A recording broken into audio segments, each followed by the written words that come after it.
साथ स्नेहा राय। बिहार में बाढ़ के बिगड़ते हालात के बीच इस वक्त की सबसे बड़ी खबर आ रही है। आपको बता दें कि केंद्रीय गृह मंत्री अमित शाह ने मुख्यमंत्री सम्राट चौधरी से बात की है। अमित शाह ने बिहार में बाढ़ की स्थिति और प्रभावित इलाकों में चल रहे राहत बचाव कार्यों को लेकर मुख्यमंत्री से जानकारी ली है। बिहार में गंगा समेत कई नदियों का जलस्तर बढ़ा हुआ है और कई इलाकों में बाढ़ का असर दिखाई दे रहा है। भागलपुर, पटना, बेगूसराय, खगड़िया और दूसरे प्रभावित इलाकों में प्रशासन की नजर बनी हुई है। इस बीच भागलपुर के नवगछिया के राघोपुर में मजदूरों से भरी नाव गंगा की तेज धार में पलट गई।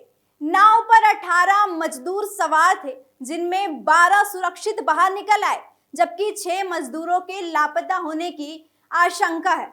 गंगा नदी में मजदूरों से भरी नाव पलट गई है। नाव में कुल 18 मजदूर सवार थे। हादसे के बाद 12 मजदूर किसी तरह तैरकर बाहर निकल आए, लेकिन 6 मजदूरों के लापता होने की आशंका है। हादसा नवगछिया के राघोपुर इलाके में हुआ। बताया जा रहा है कि मजदूर काम के लिए गंगा पार कर रहे थे। इसी दौरान तेज धारा के बीच नाव अचानक पलट गई और कई मजदूर पानी में बहने लगे। हादसे की सूचना मिलते ही प्रशासन और एसडीआरएफ की टीम मोटर बोट के साथ मौके पर पहुंची। गोताखोरों को भी तलाश में लगाया गया और लापता मजदूरों को खोजने के लिए रेस्क्यू ऑपरेशन जारी है। वहीं हादसे का वीडियो भी सामने आया है, जिसमें नाव पलटने के बाद गंगा की तेज धार में लोगों को अपनी जान बचाने के लिए संघर्ष करते देखा जा सकता है। फिलहाल सबसे बड़ी चिंता उन 6 मजदूरों को लेकर है, जिनका अभी तक कोई पता नहीं चल पाया है। बिहार में बाढ़ का असर कितना बढ़ रहा है और किन किन इलाकों में हालात सबसे ज्यादा चिंताजनक है, देखिए हमारी एक खास रिपोर्ट। बाढ़ से बिहार बेहाल, अमित शाह ने सीएम सम्राट से की बात। प्रभावित इलाकों की ली जानकारी। गंगा की तेज धार के बीच अब लापता मजदूरों को खोजने की चुनौती है। हादसे की सूचना मिलते ही एसडीआरएफ की टीम मोटर बोट के साथ मौके पर पहुंची और तुरंत तलाशी अभियान शुरू कर दिया। गोताखोरों की टीम नदी में लगातार सर्च कर रही है। तेज बहाव की वजह से रेस्क्यू टीम को मुश्किलों का सामना करना पड़ रहा है, फिर भी तलाश लगातार जारी है। स्थानीय ग्रामीण भी बचाव अभियान में जुटे हैं। प्रत्यक्षदर्शियों के मुताबिक नाव पलटने के दौरान कुछ मजदूर उसके नीचे दब गए। इसी वजह से टीम नाव के आसपास भी बारीकी से तलाश कर रही है। फिलहाल प्रशासन की निगरानी में रेस्क्यू ऑपरेशन चल रहा है और सभी की नजर इस बात पर है कि लापता मजदूरों का जल्द से जल्द पता लगाया जा सके। राघोपुर में हुए इस नाव हादसे के बीच 2 दिन पहले की प्रशासनिक गतिविधि भी महत्वपूर्ण है। आपको बता दें कि 24 अगस्त को मुख्यमंत्री सम्राट चौधरी ने राघोपुर के कटाव प्रभावित इलाकों का हवाई सर्वेक्षण किया था। इस दौरान उन्होंने इलाकों में गंगा के कटाव और उससे जुड़ी स्थिति का जायजा लिया था। हवाई निरीक्षण के बाद मुख्यमंत्री ने भागलपुर एयरपोर्ट पर अधिकारियों के साथ समीक्षा बैठक भी की थी। बैठक में इलाके की स्थिति और प्रशासन की ओर से किए जा रहे कामों की जानकारी ली गई थी।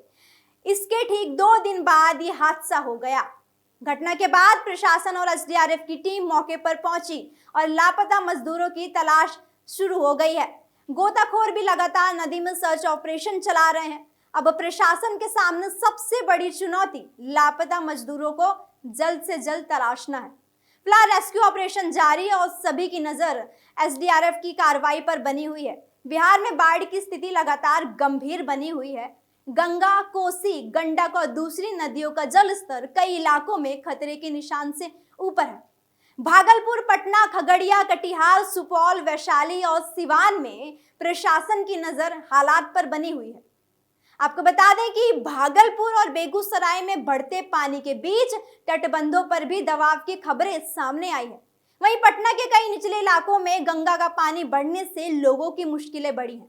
बाढ़ की स्थिति को देखते हुए प्रशासन लगातार प्रभावित इलाकों पर नजर रख रहा है और राहत बचाव की तैयारियां की जा रही है।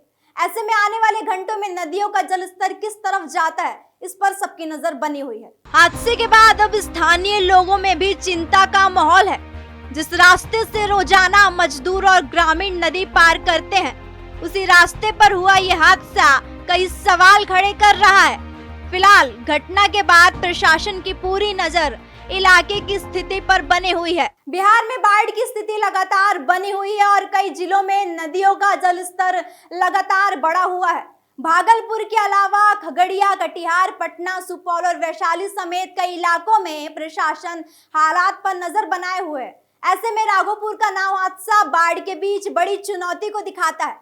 फिलहाल प्रशासन की प्राथमिकता प्रभावित इलाकों में राहत और बचाव व्यवस्था को मजबूत रखना है ताकि ऐसे हादसों को रोका जा सके। चलिए फिलहाल इस खबर में इतना ही। ऐसी तमाम बड़ी अपडेट्स के लिए आप देखते रहिए कैपिटल टीवी बिहार।